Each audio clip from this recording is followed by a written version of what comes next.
מזמור לדוד.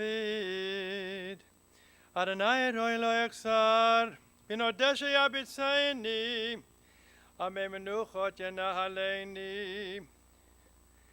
נפשי ישובב,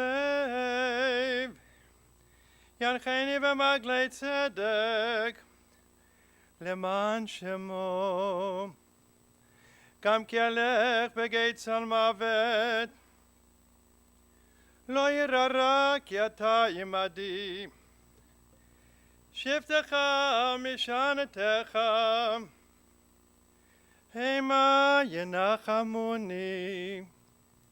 תערוך לפני שולחן נגד צורריי. דשנת ושמר ראשי, כוסי רוויה. אך טוב וחסד ירדפוני כל ימי חיי, ושבתי בבית אדוני לאורך ימים.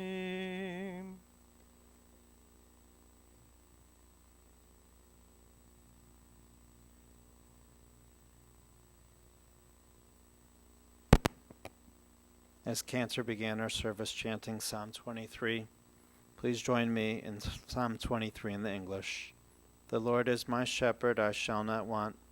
He maketh me to lie down in green pastures. He leadeth me beside still waters. He restoreth my soul. He guideth me in straight paths for his name's sake. Yea, though I walk through the valley of the shadow of death, I fear no evil, for thou art with me. Thy rod and thy staff, they comfort me. Thou preparest a table before me in the presence of mine enemies. Thou hast anointed my head with oil. My cup runneth over. Surely goodness and mercy shall follow me all the days of my life, and I shall dwell in the house of the Lord forever.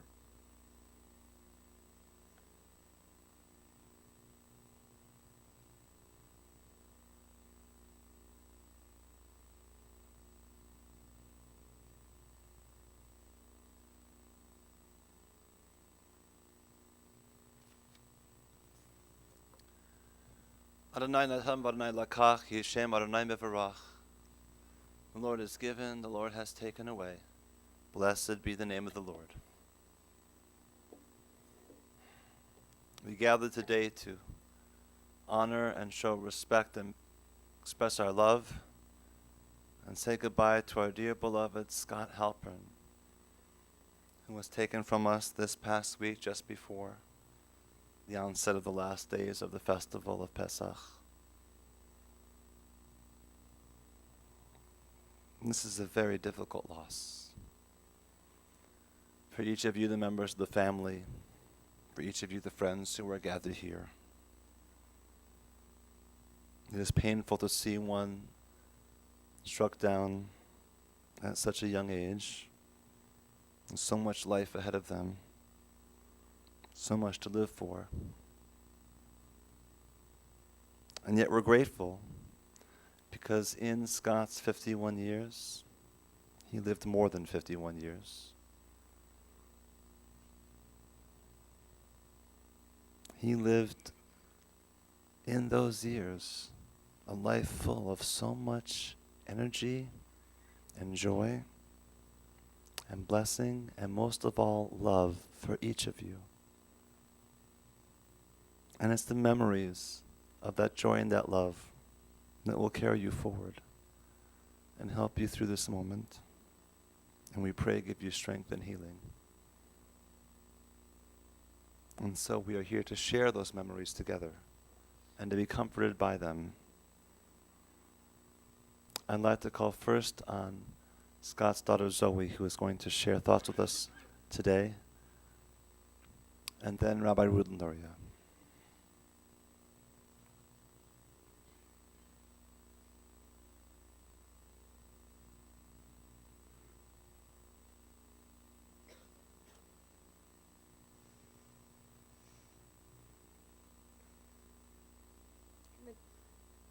In the Jewish tradition, you are given a Hebrew name at birth.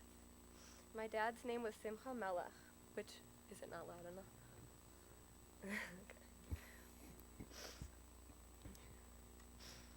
In the Jewish tradition, you are given a Hebrew name at birth. My dad's name was Simcha Melech, which translates to the happy king, and that is how my dad lived his life, always happy and treating himself like a king, hence making me a princess. If you were lucky enough to know my dad, you know how he always made his presence known in the room, be it through his laugh or his boisterous conversation. This quality in my dad truly inspires me to be a more outspoken and confident person. My dad's ability to make anyone feel special has taught me the importance of building and maintaining everlasting relationships with family and friends. He is the most loyal person I had ever met, especially to his beloved Buckeyes. There is nothing I loved more than game days with my dad. Just like in football, when losing by a touchdown with a minute left in the game, my dad never gave up. As we say, Chazak, Chazak, Benit Chazek, be strong, let us be strengthened. At the closing of each book of the Torah, I will remember my dad for his strength in the closing chapter of his wonderful, happy, and regal life. I love you.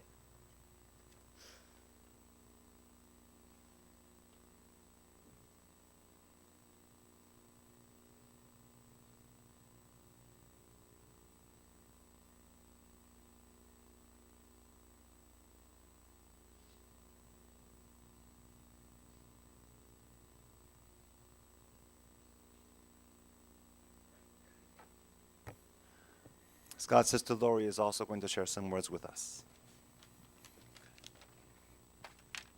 Okay. Hello? Okay. When I first met my little brother, it was the summer of 1970. A 3-year-old string bean with big blue eyes and a blue blankie. Because of our age difference, it would be several years before we could develop a friendship. While he was in college, he started visiting John and I, always with one of his buddies. We went to concerts, sporting events, and trips out to the Hamptons. He was a lot of fun to be around. And he wanted everyone with him to enjoy themselves as much as he did. He was loud and boisterous with a big booming voice. This past year, we were in Katz's Deli in New York City, waiting online for a table. The place was packed. Scott spots a man wearing a Michigan shirt. Okay. He yells at the guy at the top of his lungs, "OH!" I thought, oh my God, there's going to be a brawl in Katz's Deli. Luckily, Michigan guy just turned around and laughed and left. Scott had a generous heart and a wicked sense of humor, highly reminiscent of our father. He was a good man and a great dad. He and Risa have raised a fantastic kid who I'm so grateful to have in my life. And I want to thank all of you who were there for Scott and Risa all through these very difficult months. Thank you.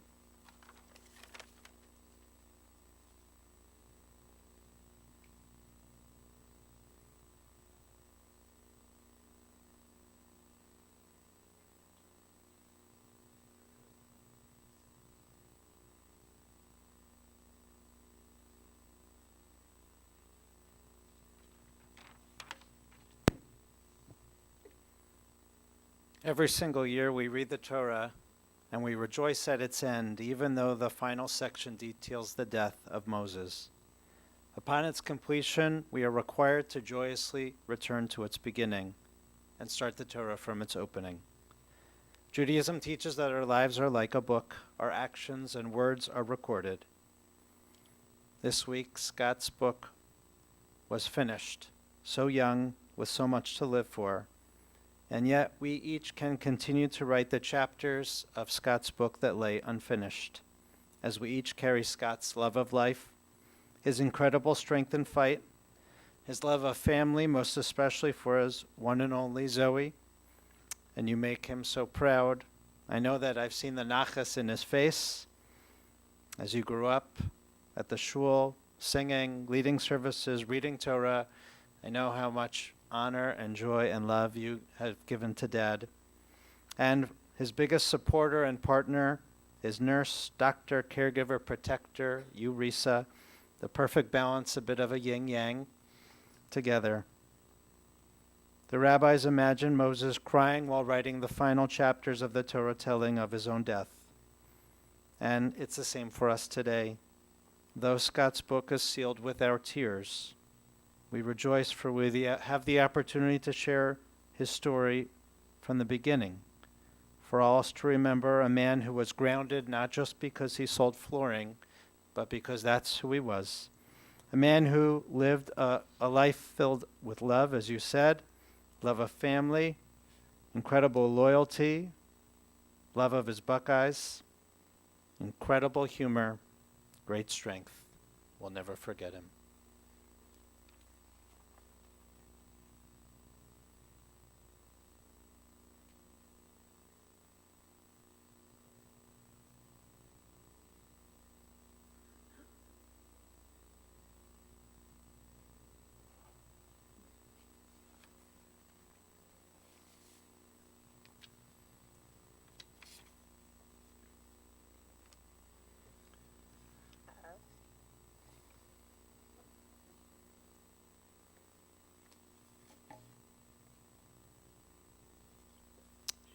Rabbi Rudenloya, thank you for your words. And Laurie and Zoe, how beautifully you spoke with such love, capturing Scott and what he meant to you and the family. And rabbis teach to bring hayosim min halev nichnasim belev, words which come from the heart penetrate the heart, and your words truly penetrate our hearts today. They touch us very deeply. Scott was a loving son to his parents, Michael and Sally, both of blessed memory. A loving, devoted husband to you, Risa. A loving, proud, caring father to you, Zoe. A loving brother to you, Stacy, and brother-in-law to you, Sheldon. And a loving brother to you, Laurie, and brother-in-law to John. A loving uncle to Adam and Sebastian, a nephew to Barry, son-in-law to Malva, cousin and friend to many. All of you loved Scott in life, and now we're left to revere his memory in death. And we pray that God send each of you comfort and healing in this very difficult time. Scott was born in 1967 here in Beechwood and attended Beechwood High School. In his youth, as his whole life, he was very sports-oriented, playing every sport, basketball, baseball, football. He was very popular and was always surrounded by friends. Friends, by the way, that he kept his whole life, many of them for more than 40 years. Everyone here already knows, and it's already been mentioned, what a Buckeye fan Scott was from his earliest days. And he attended college at the school of his dreams, Ohio State. He loved it so much, he took his time finishing there. He was very active in ZBT, along with many of his friends from high school and new friends from Ohio State. And had many very special, good times and built wonderful memories and friendships in those college years. And then after finishing school, Scott wanted to get away. He found his way first to Arizona and then to Tampa, before finally setting back home, where he started what turned out to be a lifelong career at Carpet Country, where he worked for well over 20 years in flooring. But before Scott worked in flooring, he had a very significant life-changing job at Piquel Furniture, which used to be at Green and Mayfield. It was life-changing because you, Risa, came into that store looking for a lamp. You found a lamp, but you also found Scott. He caught your attention immediately. His presence filled the room, much as you would later learn was like his father, and he made you laugh, and you knew there was something special about him. You ordered the lamp that day, which was not in stock, Shortly afterward, you called Scott at the store to check on the lamp to see if it had arrived yet, and you asked him out. Your first date was at a brewery of the Flats, and you dated for a year and a half before Scott proposed to you at dinner at Hyde Park on Coventry. You shared with me that you do not actually recall saying yes. But I guess you must have, or he pulled a fast one on you. But look how good it turned out. And Rabbi Hecht, for whom your mother Malva was assistant and partner in crime for so many years, and Cantor Schrag married the two of you at Landerhaven under a beautiful handmade chuppah with the guests gathered in the round, accompanied by the music of Yiddish cup.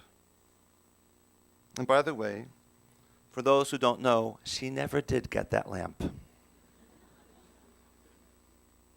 Scott was fond of saying, Visa, you came into the store to buy a lamp, but you got the light of your life. Risa, Scott adored you. And you have been so incredible in your love and your caring for him. As Rabbi Rudenlaria said, wife and friend, nurse and doctor, above all, lover, loving companion, bound soul to soul with each other. You have been very strong through all the challenges that Scott faced, and your strength gave him strength and helped him through. He would not have made it as long as he did, or lived as full as he did, if it wasn't for the gift of his partnership with you, the love that you shared, the joy that you shared, the family that you created. Scott was a good husband who cared deeply about you and about the family, and indeed about everybody. Of course, to be married to Scott, Risa, you had to become a sports fan. You had no choice but to watch SportsCenter on ESPN every single day. Stacy, you were the little sister, and you shared that when you were young, Scott was always very protective of you and looked up to your big brother. You looked up to your big brother and idolized him. You always wanted to do whatever he was doing. That didn't always go over so well with Scott. There are, after all, times a brother doesn't want his sister tagging along. But your mother would remind him to let you participate, and you would be running around always underfoot. Scott always watched out for you, even as adults, even during these past difficult years. And Lori, you loved Scott so much. We're also always with him, sharing in every experience, sharing in love through childhood and through adulthood. He was always looking out for you and your families. Zoe, there aren't really words to describe how close you and your father were. You had an extraordinary, beautiful, intimate relationship with each other. And you spoke so beautifully about him just now to us and moved us all with your words. The two of you loved each other, and you were his greatest joy. He loved to be with you, to hear about you, to talk about you, to tell Zoe stories. He could not have been more proud of the incredible young woman you are and of all your values, your aspirations, and accomplishments.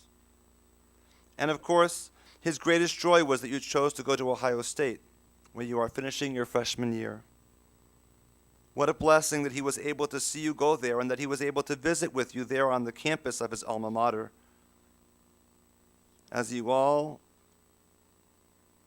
said to me, his love of Columbus and Ohio State was off the charts.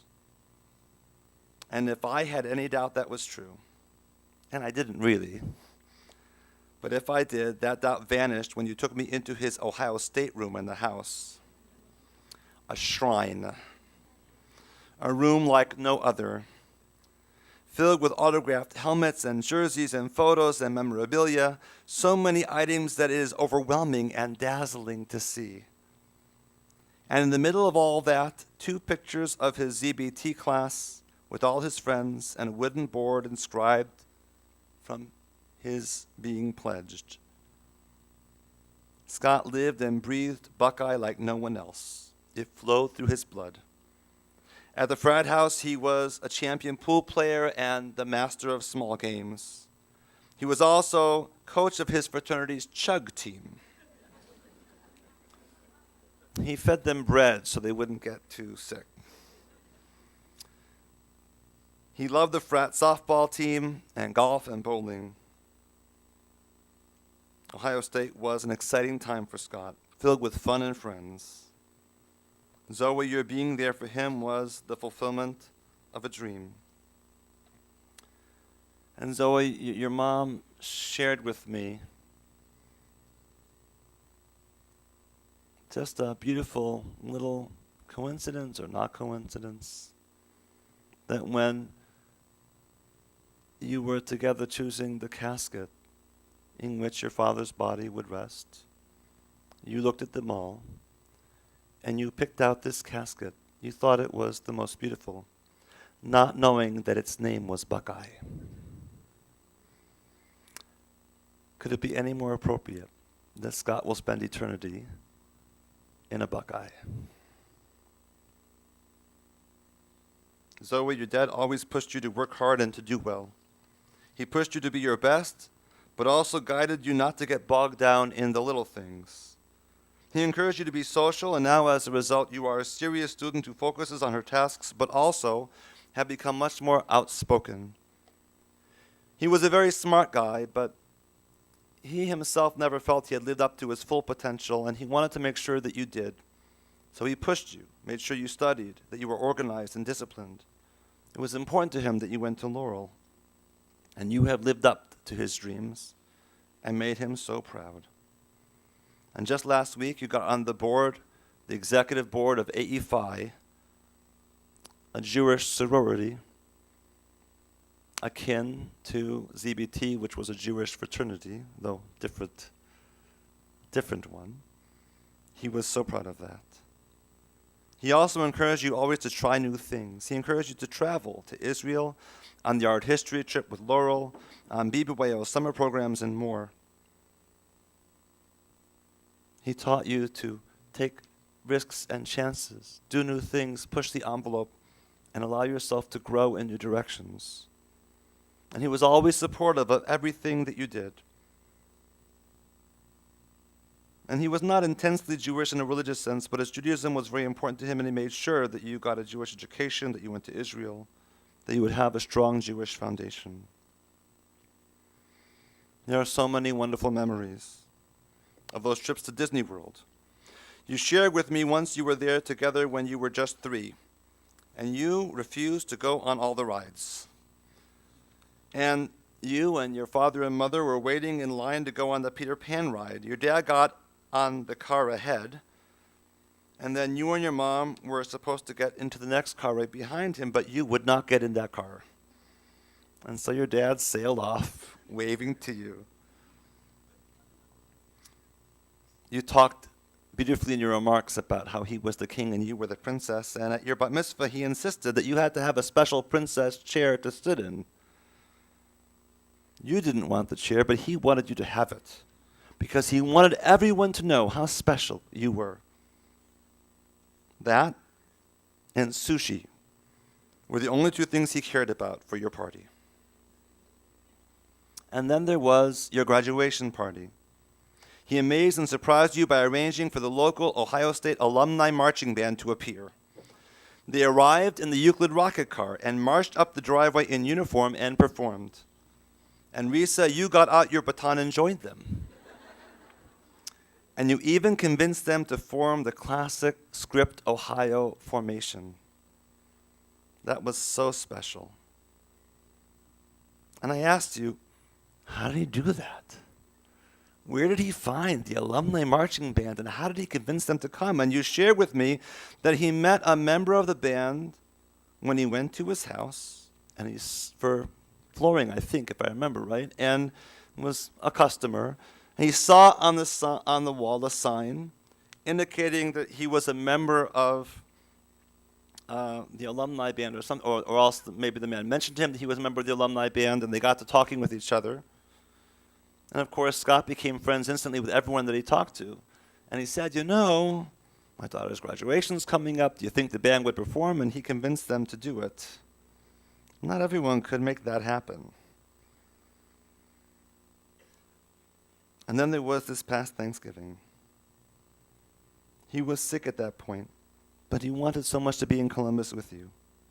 He came down to visit, watched the Michigan game with you, saw your dorm, and walked on the campus with you. He even walked a half a mile to a restaurant. It was hard for him, but he said he wanted to do it because he knew a time would come when he would not be able. That trip meant the world to him, Zoe.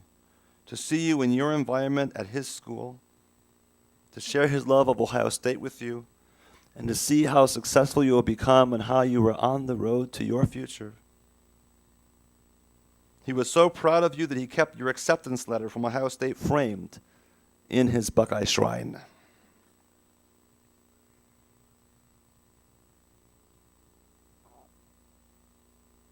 And I want to say that Scott was also a loving son to Michael and Sally. And when his mother became ill, he was very devoted to her and took loving care of her. And Scott was, as has already been said, an extraordinary friend. The kind who is loyal and maintains friendships forever. The proof of that is the crowd that is here today. So many people who knew Scott and loved him. I'm sure many more who could not be here today, but who you'll hear from, because Scott touched so many lives. In an email I received from one of Scott's friends, Brian Finkenthal, he writes that he and Scott had been friends for 44 years and shared times of happiness and sadness. I knew, he wrote, I could always count on him. He was incredibly loyal and would do anything for anyone. He was genuinely the person we all aspire to be. He was the big personality in the room that put a smile on everyone's face. He lived life to the fullest, and his laugh was iconic and infectious. Everyone knew Scott was in the room. In a Facebook post, Brian reflected on their shared experiences. Big Red listening to Floyd, youth sports, Whippets on South Woodland, Final Fours, Thompson Drag Raceway, NCAA National Championship, the Water Tower, the World Series. And he shared with me that in less than 12 hours, 110 people had commented on the post to express they shared the same or similar memories and the same feelings. That's a beautiful testament to how many lives Scott touched. Scott threw great parties, lots of parties, with lots of liquor, but most importantly, with lots of friends. He loved to bring his friends around for any reason. He loved cars. He had more cars than most people have shoes. First it was his Smokey and the Bandit black Trans Am, his first muscle car. Then a Nissan 240X. In all, over 20 cars in 30 years, including a couple of Saabs, a Lincoln Continental, and a Hummer. Risa, you said he admitted to you later that the Hummer was a mistake. But his holy grail was the 1970 Cutlass 442. And two beautiful, gleaming 1970 442s now grace his garage. It was to him the perfect car. His search for it started at his 50th birthday, for which he wanted to get a special car, and decided this car was it. He looked around and found one in Iowa, but it slipped away before he could buy it. Later, he went to a house regarding flooring, and the gentleman turned out to have been a president of the Oldsmobile Club of Northeast Ohio. Scott struck up a conversation with him and learned that he had a beautiful 442 in his garage. And Scott said, I'll buy it from you. And the man said, no, that one's for my daughter, but come to my other house.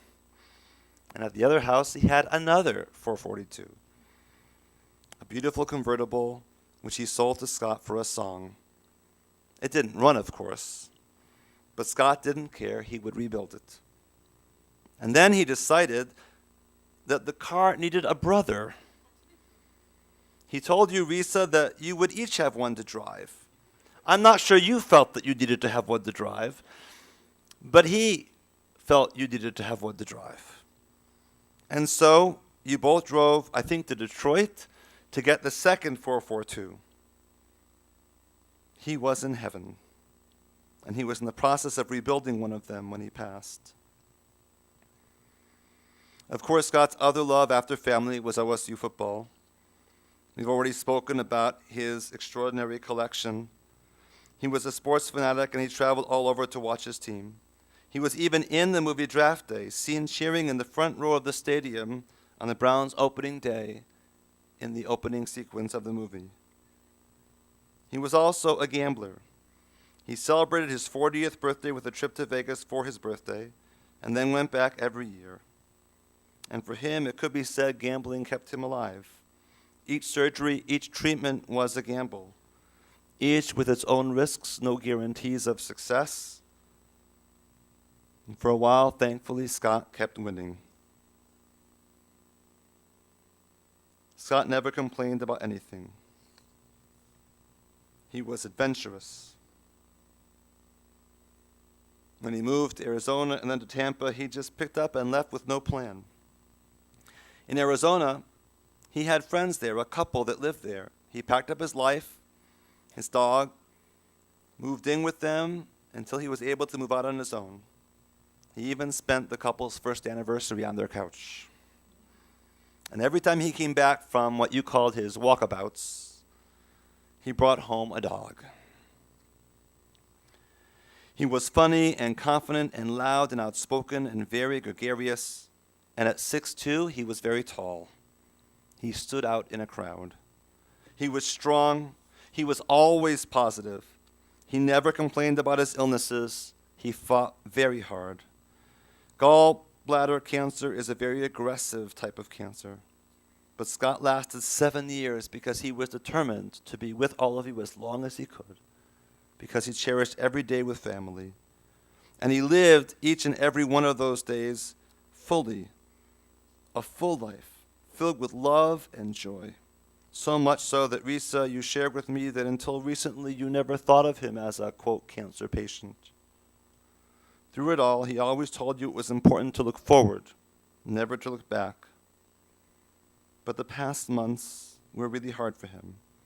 The truth is, he was really beaten down by this last chemo. And now at last he is at rest, free of any pain, free of any suffering. It's hard for us to wrap our heads and our hearts around the reality of Scott's passing at such a young age. He lived such a rich and full life. He was so full of zest and enthusiasm, so full of joy.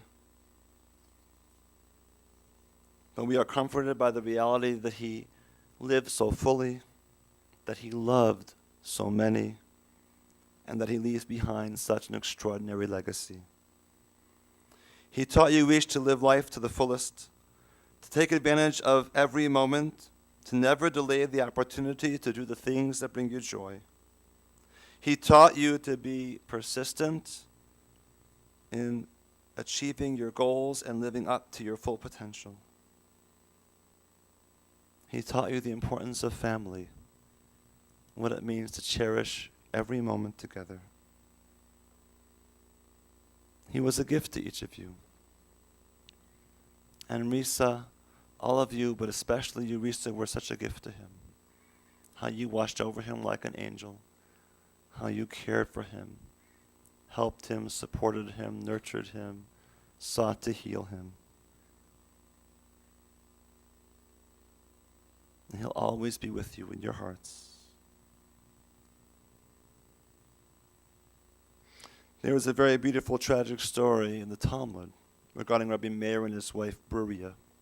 They had 2 children. Both of them died at a very young age on a Shabbat. And Beruria did not want to disturb her husband's peace on the holy day of the Sabbath. So she waited to tell him until the sun went down at the end of the day. And then following Havdalah, she turned to him. She needed some way to tell him that his children had died She must have been speechless in that moment, and then she found the right metaphor by which to convey to him the moment. She said to him, "My husband,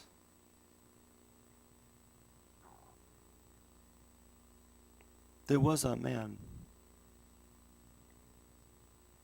who once loaned to another 2 very beautiful, valuable jewels and said, 'Watch these for me. Be their guardian and keeper and take care of them for me.' But now the owner has come to reclaim his jewels. What should he do?" Rabbi Meir said, "The jewels belong to their owner. They were only on loan. They must be returned." And then Bruriah told him that the sons had died.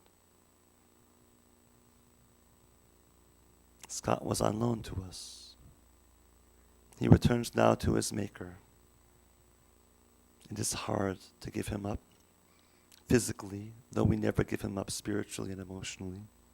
Hard to not have him physically present with us. But like Bruriah and Rabbi Meir, we are grateful for the many years that he shared in this world, that he was able to live and to love, to be with you, to share with you, to give his love to you. You know, when a couple go on a date, and sometimes a man will give the woman flowers, and she might go home and take one of those flowers and open up a book and place it inside and close the book to press the flower. Maybe even then put the book on the shelf. Years later, if you were to pull that book off the shelf and to open it up, you would find the flower inside. It would look dried and desiccated. But is that flower dead? No. It is not dead. It is alive with all the memories that it represents and embodies, with all the feelings and emotions of the love the two had shared. And so you take that flower and hold it close because it brings comfort, reminds you of the love that was shared. In the same way, take all your memories of Scott and all the love that he gave to each of you. Press them close against your heart. Hold on to them always. Inhale their fragrance. Feel his presence. And may that presence and the memory of the love that he gave you always comfort you and give you strength. May you always hear his voice to give you guidance and to inspire you to greater living and to greater loving and to the laughter that was his hallmark. May Scott's memory always be for a blessing. And we say together, Amen. Please rise for the memorial prayer.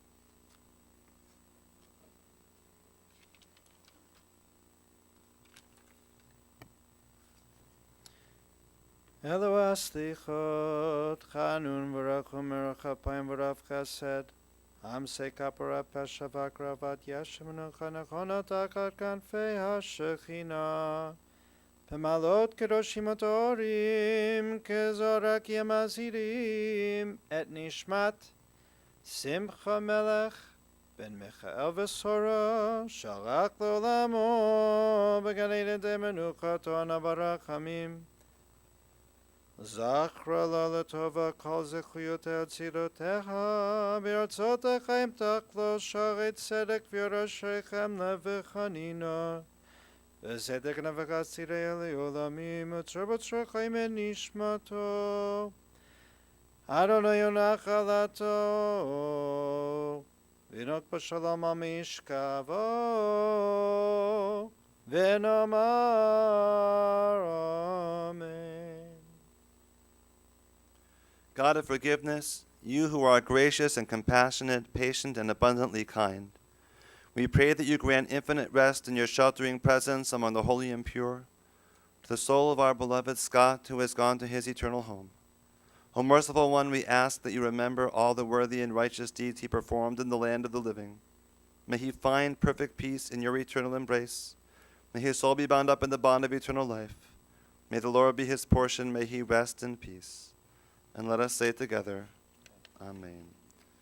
Interment will follow at Beit Olam Cemetery, after which the family will gather at the family residence in Pepper Pike. Contributions are suggested to Memorial Sloan Kettering Cancer Center, the Jimmy V Foundation, the Gross Schechter Day School, or the Jewish National Fund. Please remain standing.